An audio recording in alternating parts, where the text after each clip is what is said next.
Film की शुरुआत Evelyn और उसकी फैमिली से होती है जो अभी अभी इस टाउन में शिफ्ट हुए थे। एवलिन एक कारपेंटर थी और उसे एक घर सजाने का बहुत ही ज्यादा शौक था। उसके हस्बैंड को कंस्ट्रक्शन साइट पर सुपरवाइजर की जॉब मिल गई थी। सब ठीक था, बस उनका बेटा केन एडजस्ट नहीं कर पा रहा था। उसको स्कूल में भी कोई पसंद नहीं करता था और एक दिन तो लड़कों के बुली करने पर यानी लड़कों के तंग करने पर वो सभी लड़कों से लड़ जाता है और केन की इस हरकत की वजह से अगले 3 दिन के लिए उसे स्कूल से सस्पेंड भी कर दिया जाता है। राइट, केन की वजह से बहुत ज्यादा परेशान था।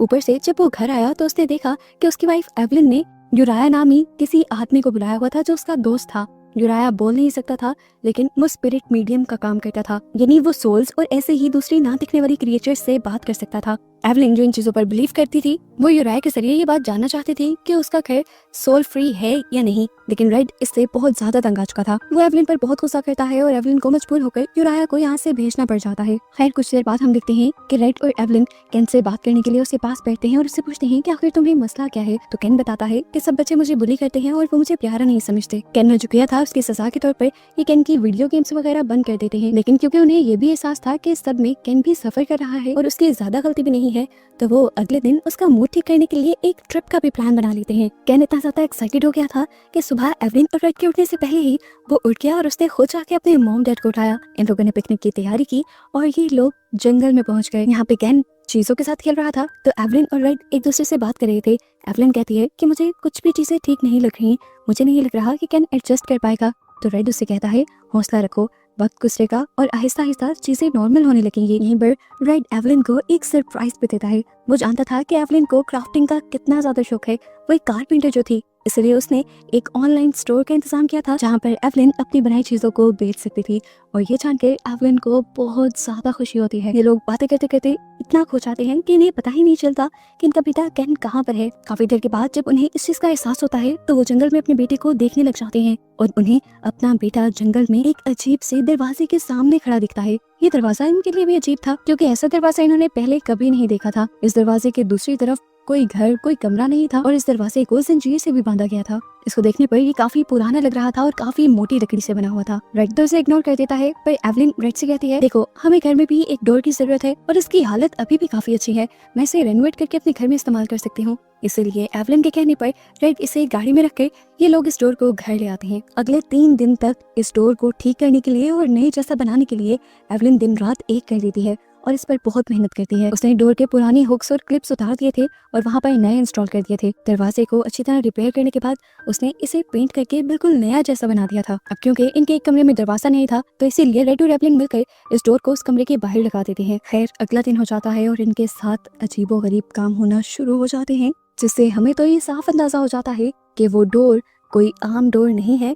लेकिन एवलिन और रेड इस पर ध्यान नहीं देते। पहले ही दिन एवलिन जब उस कमरे का दरवाजा खोलती है उस कमरे से कुछ लेने के लिए तो उसे इस दरवाजे के अंदर से बहुत ही गंदी स्मेल आती है, लेकिन फिर वो ये सोचकर इग्नोर कर देती है कि शायद किसी ने अपने गंदे जूते वहां उतार दिए होंगे। ये दिन तो इसी तरह गुजर जाता है और अगले दिन जब एवलिन ग्रॉसरी करके बाहर निकलती है तो वो अपनी पॉकेट के अंदर से चाबियां निकालती है। चाबियों के साथ उसके हाथ पे बहुत सारे वॉर्म्स भी आ जाते हैं। ये देखकर वो पूरी तरह डर गई थी। उसकी पॉकेट में ऐसे अजीबोगरीब कीड़ों का होना बिल्कुल भी नॉर्मल तो नहीं था। वो जल्दी से अपनी जैकेट उतारती है और उसमें देखती है कि वॉर्म्स आए कहाँ से थे, लेकिन उसकी जैकेट बिल्कुल साफ थी। ये बात रात में वो रेड से भी डिस्कस करती है। रेड कहता है इतना मत सोचो, क्या पता तुम्हारा बेटा ही तुम्हारे साथ प्रैंक कर रहा हो और उसने ही ये वॉर्म्स तुम्हारी की के साथ लगाकर तुम्हारी पॉकेट में रख दिए हो। रेड कहता है तुम टेंशन फ्री होकर सो जाओ, मैं केन से बात करूंगा। एवलिन भी अब अपना माइंड साफ करते हुए सो जाती है और आधी रात को जब वो पानी के लिए किचन में जा रही थी तो उसे रास्ते में एक भयानक साया दिखाई देता है, जिसे वो डर कर चीख मार देती है और लाइट ऑन करती है तो देखती है कि ये उसका बेटा केन ही था। उसने डरते हुए पूछा तुम अभी तक क्यों जा रहे हो? तो केन ने कहा मैं डर गया था, मुझे बहुत ही डरावने ख्वाब आ रहे हैं जैसे कोई मॉन्स्टर मेरा पीछा कर रहा हो। एवलिन और रेड उसके कमरे में जाते हैं और उसे समझाते हैं देखो बेटा, मॉन्स्टर जैसी कोई भी चीज इस दुनिया में एग्जिस्ट करती ही नहीं, वो तो सिर्फ किताबों में ही होते हैं। काफी देर केन को हौसला देने के बाद एवलिन उसके रूम से जब जाने लगते हैं तो हम उसके पीछे उसी रेड डोर के अंदर से एक काला हाथ निकलता हुआ देखते हैं, जिसे एवलिन नोटिस नहीं कर। सुबह होते ही इनका घर नॉक होता है और एवलिन देखती है कि इनके घर यूराया आया था जो काफी घबराया हुआ था क्योंकि वो बोल नहीं सकता था। इसीलिए वो इशारे करके एवलिन को समझाने की कोशिश करता है कि उसका घर बहुत ही ज्यादा खतरनाक हो गया है। उसको लग रहा था कि इस घर के अंदर कोई बहुत ही खतरनाक स्पिरिट्स आ गई हैं और ये घर अब प्योर नहीं रहा। वो कहता है कि या तो यहाँ पर कोई रिचुअल किया गया है या यहाँ पर वाकई ही कोई दूसरी डायमेंशन की चीज आ गई है। ये लोग अब उस चीज को यहाँ से भगाने के लिए एक रिचुअल करने लग जाते हैं और एवलिन भी मान जाती है। यूराया घर के चारों तरफ नमक का एक घेरा बना देता है और बहुत सारी कैंडल्स ऑन करता है और एवलिन से उस नए लगाए डोर के बारे में सवाल करता है। तो एवलिन बता देती है कि उसे तो ये लोग जंगल से लेकर आए थे। वो समझ गया कि गड़बड़ी इसी पर है। वो होली वाटर लेकर जब उस डोर के ऊपर डालता है तो एकदम से लाइट्स फ्लिकर होकर चली जाती है और इस साइन से ये लोग समझ जाते हैं कि जो कुछ भी गड़बड़ है वो इस डोर से ही है। यूराया जल्दी से इस डोर को अपने घर से उतार देने को कहता है। रात में जब रेड घर आता है तो एवलिन रेड को सारी बात बताती है। रेड कहता है वैसे तो मुझे इस बातों पे यकीन नहीं, लेकिन अगर तुम कहती हो तो मैं इस डोर को उतार दूंगा। अगले दिन हम देखते हैं कि एवलिन पास की लाइब्रेरी में जाती है और उससे पूछती है कि क्या पहले ऐसी यहाँ की कुछ स्टोरीज मशहूर है, जैसे किसी का गायब हो जाना या किसी मॉन्स्टर का इस एरिया में आना या जंगल के बारे में कोई स्टोरी या किसी स्ट्रेंज डोर के बारे में कोई स्टोरी पता है। वो लाइब्रेरियन उसे बताती है कि ऐसा ज्यादा तो कुछ नहीं, लेकिन हाँ जंगल में मौजूद एक वेल यानी एक कुएं के बारे में ऐसी कहानियां बनी हुई हैं कि जैसे वो कर्स्ड हो यानी श्रापित हो। और हाँ आज से 20 साल पहले काफी अजीब तरीके से इस शहर से कई बच्चे गायब भी हो गए थे जिनका आज तक कुछ पता नहीं चला। ये खबरें पढ़कर एवलिन भी बहुत ज्यादा हैरान हो जाती है और उन पुराने न्यूज़पेपर्स के प्रिंट्स को लेकर घर आ जाती है। घर आकर उसने ये सारी चीजें रात में रेड को भी बताने की कोशिश की, पर रेड ने इन सारी चीजों को इग्नोर कर दिया और उससे कहा कि तुम ज्यादा ही भूतिया स्टोरीज पे यकीन करने लगी हो और यूराया के साथ भी रह रही हो, इसीलिए तुम्हारे माइंड में ये सब कुछ फिक्स हो चुका है। एवलिन भी उसकी बात मानते हुए सो जाते हैं और सुबह जब ये लोग उठते हैं तो ये हैरान परेशान रह जाते हैं। जिस डोर को इन्होंने अभी कुछ दिन पहले ही पेंट किया था उस डोर का पूरा पेंट किसी पपड़ी की तरह उतर कर नीचे गिर चुका था। ऐसा होना तकरीबन इम्पॉसिबल था और वो दरवाजा अपनी पुरानी हालत में आ चुका था। एवलिन कहती है कि शायद मैं किसी गलत क्वालिटी का पेंट ले आई हूँ या एक्सपायर्ड पेंट, इसी वजह से ऐसा हुआ होगा। फैकेंड को स्कूल छोड़ने के बाद रेड अपने काम पे चला जाता है और एवलिन घर के कामों में लग जाती है। जिस टाइम हम उनके घर में सच में किसी के होने को देख पाते हैं। ये एक बच्ची थी जो बिल्कुल भूत लग रही थी। वो इस पूरे घर में फिरती है और एवलिन उसे पहचान नहीं पाती और आखिर उस दरवाजे के अंदर वापस चली जाती है। दरवाजा बंद होने की आवाज एवलिन ने सुनी थी, लेकिन जब तक एवलिन उस दरवाजे के सामने आई तो वहाँ कोई नहीं था। इतनी देर में एवलिन को दोबारा केन के स्कूल से मैसेज आ जाता है। एवलिन जब वहाँ जाती है तो उसे पता चलता है कि केन को दोबारा स्कूल से 3 दिनों के लिए सस्पेंड कर दिया गया है, क्योंकि इस मरतबा दोबारा उसने बच्चों को मारा था और अब की बार तो काफी ज्यादा बुरे तरीके से। वो समझ गई थी कि केन के साथ कुछ तो बहुत बड़ी गड़बड़ है। उसके जहन में आता है कि क्या केन के साथ जो सब कुछ हो रहा है वो उस डोर से तो नहीं जुड़ा। लेकिन फिर उसे रेड की बातें याद आती हैं जिसने एवलिन को उसके दिमाग से ये भूतिया चीजें निकालने को कहा था। इसीलिए एवलिन ने भी अब इस चीज को ज्यादा नहीं सोचा और घर आकर दोबारा रेड से बात की कि केन सुधरने पर आ ही नहीं रहा। ये लोग फैसला करते हैं कि केन को डिसिप्लिन सिखाने के लिए कुछ दिन तक रेड केन को अपने साथ साइट पर लेकर जाएगा। अब हम देखते हैं कि एवलिन को लाइब्रेरी की तरफ से कुछ पुराने न्यूज़पेपर के प्रिंट रिसीव होते हैं। इस न्यूज़पेपर प्रिंट में एक ऐसी लड़की के गायब होने की भी खबर थी जिसकी मॉम अभी तक इसी टाउन में रहती थी। ये खबर सुनकर वो फैसला करती है कि वो उस लड़की की मॉम से इन्वेस्टिगेशन करेंगी कि आखिर उनकी बेटी के साथ हुआ क्या था। बिना वक्त ज़ाया किए वो मैगी नाम की उस बच्ची के मॉम के घर चली जाते हैं। वो औरत काफी डरी हुई थी। उसने एवलिन के लिए थोड़ा सा ये दरवाजा खोला। एवलिन ने उसे बताया कि मैं मैगी की पुरानी खबर सुनकर आई हूँ। मैगी का नाम सुनकर वो और भी ज्यादा घबरा गई थी। एवलिन ने उसे बताया कि मुझे जंगल में एक बहुत पुराना दरवाजा भी मिला था, मुझे उसके बारे में इन्वेस्टिगेशन करनी है। ये सुनकर तो वो औरत आग बगोला हो जाती है। खैर अब क्योंकि एवलिन को कुछ भी नहीं पता था, इसलिए सब कुछ बताने के लिए उस बुढ़ी औरत ने एवलिन को घर के अंदर बुला लिया और उसे बताना शुरू किया कि आज से 20 साल पहले मेरी बेटी को एक घर बहुत अच्छा लगने लगा था। वो हर रोज उस खाली घर के बाहर जाया करती थी, हालांकि मैं उसे मना भी बहुत करती थी। और एक दिन बहुत सारे और बच्चों की तरह उसे अपनी बेटी भी नहीं मिली, उसे मैगी भी नहीं मिली। उसे लगता है कि मैगी उसी घर में गई होगी क्योंकि आखिरी मर्तबा उसे वहीं देखा गया था। ये जानते हुए मैगी की मॉम समझ गई कि ये घर कर्स्ड है, यानी इस घर के अंदर कोई श्राप है, इसीलिए वो उस घर को जला देती है।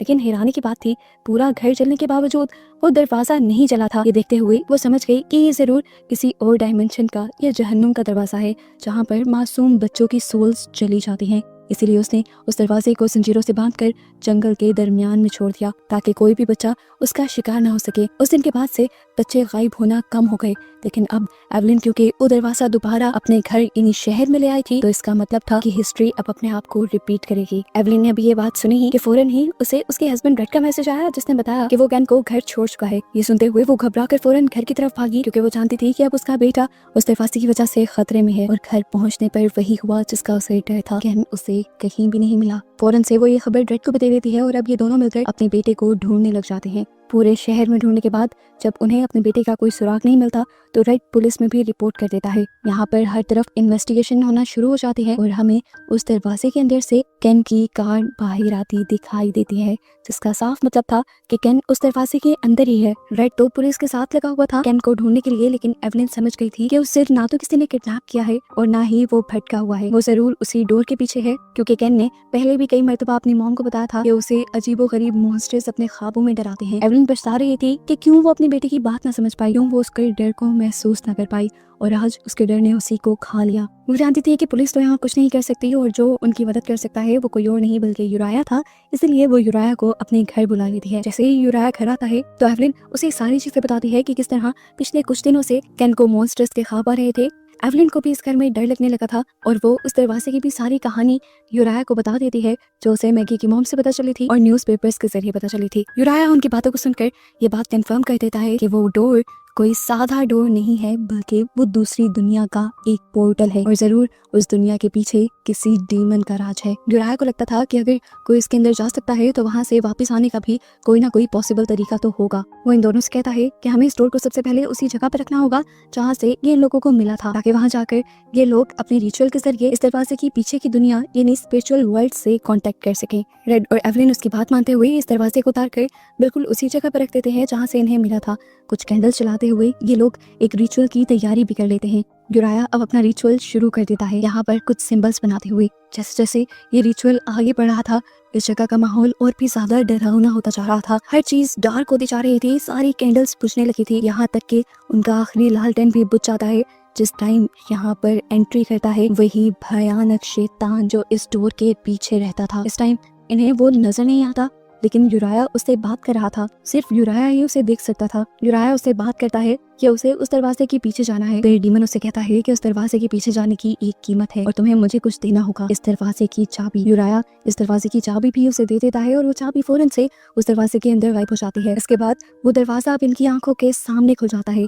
दोबारा यहाँ की सभी लाइट्स बंद हो जाती हैं और यूराया को यहाँ पर बहुत सारे बच्चों की सोल्स दिखाई देती है, जो वक्त के साथ साथ इसी दरवाजे के पीछे गायब हुए थे। खैर अब ये तीनों इस डोर को पार करते हुए उस शैडो वर्ल्ड के अंदर चले जाते हैं, उस सोल की दुनिया के अंदर चले जाते हैं। ये जगह सिर्फ डार्क नहीं थी, यहाँ पर एक खौफ फैला हुआ था और इसके अलावा यहाँ कुछ भी नहीं था। डीमन बताता है कि यहाँ पर उसने बहुत सारे बच्चों की सोल्स को रखा हुआ है, जो सोल्स उसके लिए खाने की तरह हैं और उसे ताकत देती है। ये डीमन बताता है कि मैं सिर्फ उन्हीं बच्चों की सोल्स को यहाँ पर लेकर आता हूँ जो डरते हैं। उसकी सबसे बड़ी ताकत डर है। यहाँ एवलिन यूराया से कहती है कि तुम उसे कहो कि चाहे मुझे यहाँ रख ले, लेकिन मेरे बेटे को छोड़ दे। ये सुनकर डीमन हंसने लग जाता है और कहता है कि ऐसी कोई डील यहाँ पर काम नहीं करती, यहाँ पर बड़े आ ही नहीं सकते, यहाँ पर सिर्फ डर राज करता है। जिसके अंदर डर है वही यहाँ रह सकता है। एवलिन अब जिद पे अड़ चुकी थी, उसे किसी भी हाल में अपना बेटा वापस चाहिए था। तो डीमन उससे सवाल करता है कि तुम अपने बेटे को वापस हासिल करने के लिए क्या कर सकती हो। एवलिन कहती है कुछ भी। इसके कुछ भी कहते ही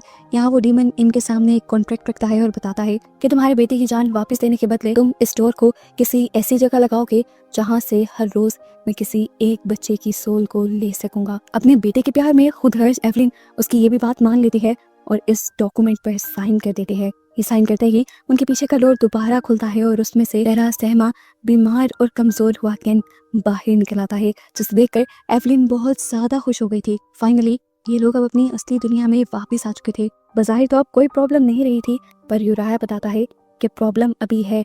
जो कॉन्ट्रैक्ट इन्होंने साइन किया है उसके बदले इन दोनों की सोल्स भी उस डीमन की हो चुकी हैं और मरने के बाद इनकी सोल्स गॉड के पास नहीं बल्कि इस डीमन के पास जाएंगी और इन्हें सबसे पहले डीमन के साथ किया हुआ वादा पूरा करना होगा। स्टोर को किसी ऐसी जगह लगाना होगा जहां से वो बच्चों की सोल्स को और डर को हासिल कर सके, नहीं तो डीमन उनकी लाइफ तबाह कर देगा। और अपना काम करने के बाद तुम लोगों को ये टाउन जल्दी छोड़ भी देना होगा। अगली सुबह हम देखते हैं कि एवलिन केन को लेकर फौरन अपना सामान पैक करके इस टाउन को छोड़कर चली जाती है, लेकिन रेड पीछे रह जाता है क्योंकि उसे डीमन के साथ किया अपना आखिरी वादा पूरा करना था। वो स्टोर को दोबारा से तैयार करता है, बिल्कुल नए की तरह पेंट कर देता है और जाकर एक स्कूल में लगा देता है जहाँ से डीमन को डर और बच्चे दोनों मिल सके। उसे ऐसा करते हुए बुरा भी लग रहा था, लेकिन वो मजबूर था और अब जुल्म की एक नई कहानी शुरू होने वाली थी। यहाँ से बच्चे गायब तो हुआ करेंगे लेकिन कभी अपने पेरेंट्स को नहीं मिलेंगे। और बस यही सब दिखाते और बताते हुए ये कहानी यहाँ खत्म हो जाती है।